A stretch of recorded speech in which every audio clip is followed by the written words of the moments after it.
जो भी देश में इस तरह की जो सिचुएशन चल रही है, नुपुर शर्मा को उसके ऊपर आरोप लगाया है। जो उदयपुर में भी जो घटना हुई है उसके ऊपर भी नुपुर शर्मा पे इल्जाम लगाया गया है। देखिए, हम तो यही कहेंगे, देर है अंधेर नहीं है।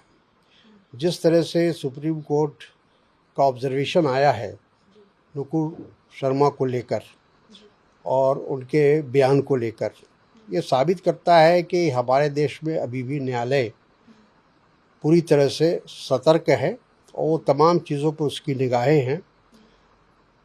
सुप्रीम कोर्ट ने जो ये कहा है कि आज जो देश की हालत बिगड़ी है या देश के अंदर जो तनावपूर्ण स्थिति बनी है, उसके लिए अकेले नुपुर शर्मा जिम्मेदार हैं। वो इसलिए कि अगर वो प्रॉफिट मोहम्मद के विरुद्ध अगर आपत्तिजनक भाषा का इस्तेमाल वो नहीं करती तो शायद देश की ये स्थिति नहीं होती।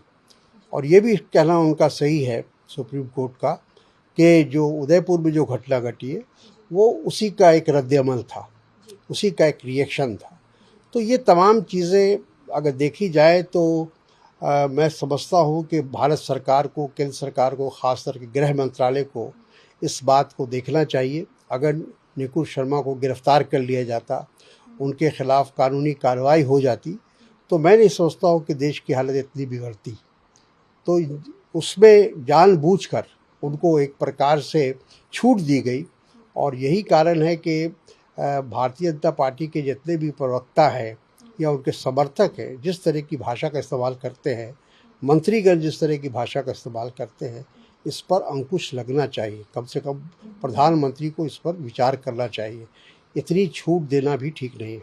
सर, वहीं पर अगर आपने उदयपुर का जिक्र किया है तो एनआईए ने फिर 2 लोगों को अरेस्ट किया है इस मामले में। सर देखिए, अब मामला एनआईए के पास है, केंद्रीय एजेंसी है एनआईए। अब वो ये नहीं कह सकते कि राजस्थान पुलिस काम नहीं कर रही है। राजस्थान पुलिस ने फ़ौरन जो 2 कल्प्रिट थे उनको गिरफ्तार किया और एनआईए के हवाले किया और अब एनआईए की जिम्मेदारी है कि इससे पूरी घटना का तार कहाँ से जुड़ा है, इसमें कौन सी विदेशी ताकतें इन्वॉल्व हैं, वो तमाम चीज़ों को उजागर करे और सार्वजनिक करे। और सर, वहीं पे अगर हम महाराष्ट्र पॉलिटिक्स टर्मोइल की बात करें तो एक अलग सा रूप देखने को कल मिला। सब जहां पे अगर हम बातें कर रहे थे, जो आकलन लगाया जा रहा था कि देवेंद्र फडणवीस सीएम होंगे और अचानक से एक घोषणा हुई प्रेस कॉन्फ्रेंस में कि अब वो नहीं रहेंगे, वो डिप्टी सीएम रहेंगे। ये पूरी तरीके से जो सिचुएशन हुआ है महाराष्ट्र में, कैसे देखते हैं इसको? देखिए, भारतीय जनता पार्टी, इसके पीछे भारतीय जनता पार्टी का कोई ना कोई षड्यंत्र है। वो एक प्रकार से शिवसेना को समाप्त करने में लगी है।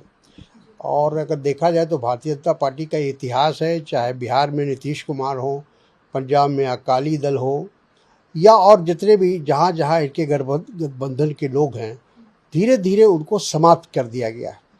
तो अब एक महाराष्ट्र है जहाँ उनको शिवसेना पहले ही छोड़ चुकी थी।